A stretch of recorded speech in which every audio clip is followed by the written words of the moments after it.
Bom, então, como o gráfico nós já sabemos que segue a regra, né, que segue a função do tipo y igual a ax mais b, e nos dois casos, tanto usando sistema, quanto usando a questão da variação do eixo y pela variação do eixo x e depois uma substituição simples, nós descobrimos que o a vale 0,75 e que o b vale 0,25, ok? Então, essa é a função que representa o gráfico dado. Se vocês optarem por trabalharem em fração, os dois valores precisam ser substituídos pela fração. Então, 3/4 de x mais 1/4. Como os denominadores são iguais, ainda podemos escrever 3x mais 1 sobre 4, beleza? Então, essa é a função que deu origem ao gráfico que está ali sendo representado.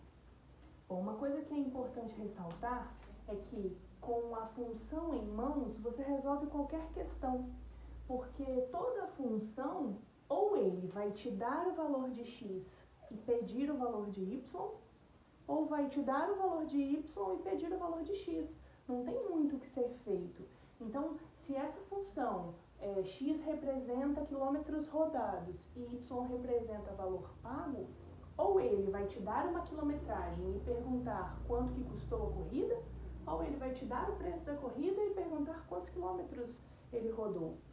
Só que os gráficos de primeiro grau, eles têm uma característica, e somente eles têm essa característica, que facilita bastante o processo de resolução, porque ele é constante. O crescimento dele é constante. Então, observem que eu tenho duas unidades caminhadas no eixo x, e esses dois acréscimos no eixo x fazem com que eu suba graficamente 1,5. Isso é mantido. Então, se eu estender o gráfico, por exemplo, mais duas unidades, então se de 3 eu passar para 5, estender mais duas unidades, eu tenho certeza, sem precisar fazer cálculo algum, sem precisar fazer substituição alguma, que o valor do y vai subir 1,5, porque a cada duas unidades eu tenho um crescimento de 1,5. Então, se eu estava com 2,5, eu vou para 4. Então, esse 5 ligaria nesse 4. Se eu continuar o gráfico, é naquele ponto que ele vai passar. Vou mais.